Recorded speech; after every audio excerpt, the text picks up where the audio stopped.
sobre a presença de Deus, a onisciência de Deus e a onipotência de Deus, sobre os atributos de Deus, assim chamados, ele é complicado de entender naquilo que tange a fé, quando corresponde ao subconsciente. Pois a nossa mente existe aquela guerra entre o que é fé e o que é o natural do homem, né? Como a gente já estudou na mocidade, a fé é o concreto de Deus. A nossa fé é o concreto de Deus. Mas o nosso concreto não é a fé. A gente acredita piamente naquilo que a gente vê, naquilo que a gente pega, naquilo que a gente se escora, apoio da mãe. A gente confia muitas vezes num seguro-desemprego. Infelizmente, o homem, por mais que ele seja de fé, ele tem a sua parte, o seu subconsciente, que trabalha contra a fé. Mas o concreto de Deus é a fé. Por isso que a fé é o firme fundamento. Ou seja, acreditar em Deus para a salvação é o firme fundamento das coisas que você não vê, mas você tem certeza. É uma coisa concreta que não existe, mas pela fé existe. E Deus, ele propaga, ele trabalha, ele produz essa fé logo no princípio. Que a Bíblia diz que ele trouxe à existência o que não existia. Quando ele iniciou o seu Bereshit bara Elohim, no princípio criou Deus. No princípio, no tempo do homem, criou Deus todas as coisas. Ele plantou o amor. O amor, eu acredito que é uma das expressões mais lindas da sua glória.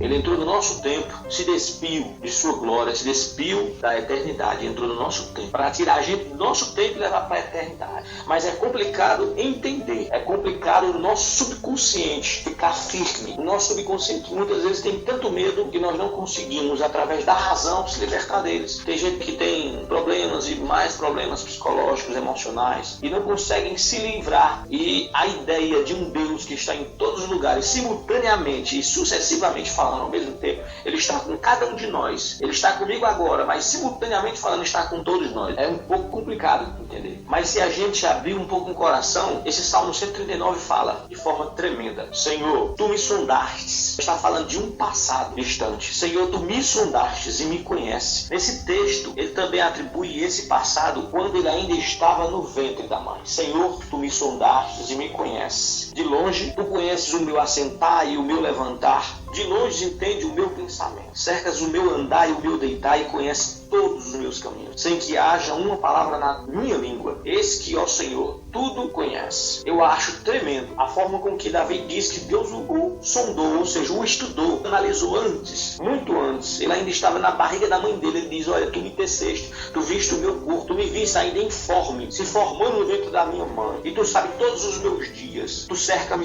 em volta e põe sobre mim a tua mão. Tal ciência é para mim maravilhosíssima, tão alta que não a posso atingir. Para onde eu fugirei do teu espírito, ou mirei do teu espírito? Para onde fugirei da tua face?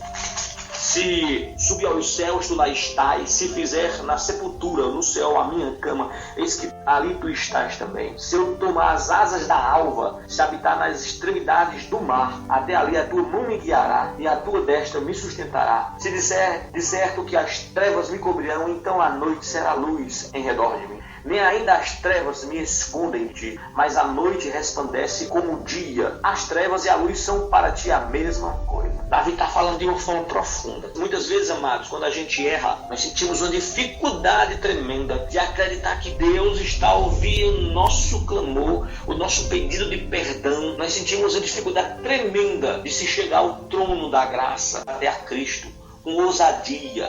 Muitas vezes nós esquecemos que nós não temos um sumo sacerdote que não possa se compadecer, mas o contrário, nós temos sim um sumo sacerdote que possa se compadecer de nossas fraquezas, pois assim como nós, em tudo ele foi tentado e não pecou. Amados, esse texto ele é muito claro quando ele fala: tu me sondastes e me conheces, tu conheces o meu assentar e o meu levantar.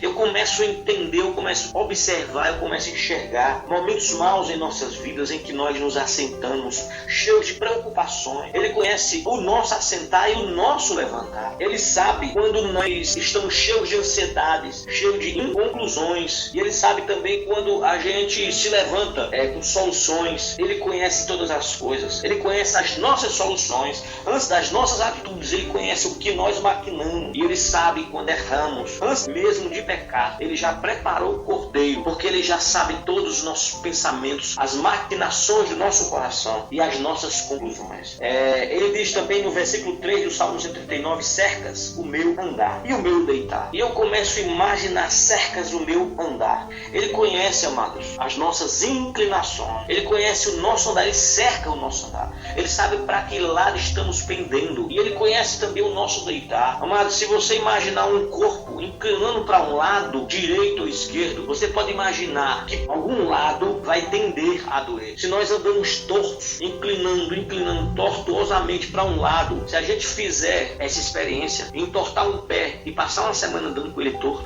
nós podemos conferir partes do nosso corpo doendo. Olha, ele conhece, ele cerca o nosso andar e o nosso deitar. Ele sabe onde traumatizou em nossa vida, em nosso corpo. Ele sabe onde está doendo por causa das nossas inclinações. Ele conhece os nossos traumas, os nossos medos. Ele conhece todos os nossos caminhos, diz a palavra, sem que haja uma palavra na minha língua. Eis que, ó Senhor, tudo conhece. Deus conhece todas as coisas do que estamos cheios. Ele conhece as intenções do nosso coração, do que nós nos enchemos, para que lado pendemos. Ele conhece todas as coisas. E a pergunta simples que eu quero fazer a vocês é essa: quem é Deus quando estamos de frente dos nossos pecados, das nossas falhas, das nossas misérias? Amados, eu só vejo uma resposta diante desse salmo. Seria incompreensível Deus desistir de você nessa hora. Você que acabou de falhar e não está encontrando forma de se ajoelhar, chegar com ousadia no trono da graça. Eu quero dizer a você que o Pai do nosso Senhor e Salvador Jesus Cristo, ele não deu o seu único filho para morrer em seu lugar em vão. Hoje, ele está trazendo uma palavra ao seu coração. Ele não vai desistir de você agora, porque o filho, o seu filho, morreu, padeceu, tomou sobre si todas as suas dores naquela cruz para salvar você. Ele tomou sobre ele todas as suas dores, incapacidades e frustrações, humilhações.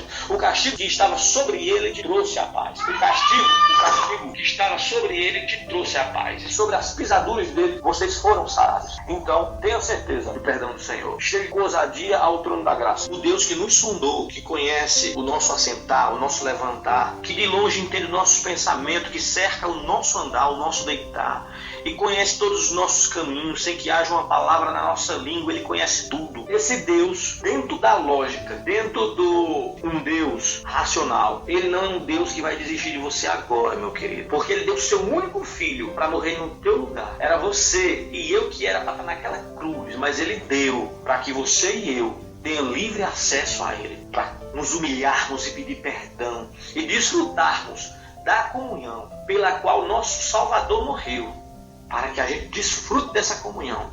Esse Deus é o mesmo Deus de amor, aquele que deu o seu filho. Ele não vai desistir de você agora. Tenha certeza disso. Em nome de Cristo, tome posse dessa palavra e receba dele o perdão. Queira sim, queira não.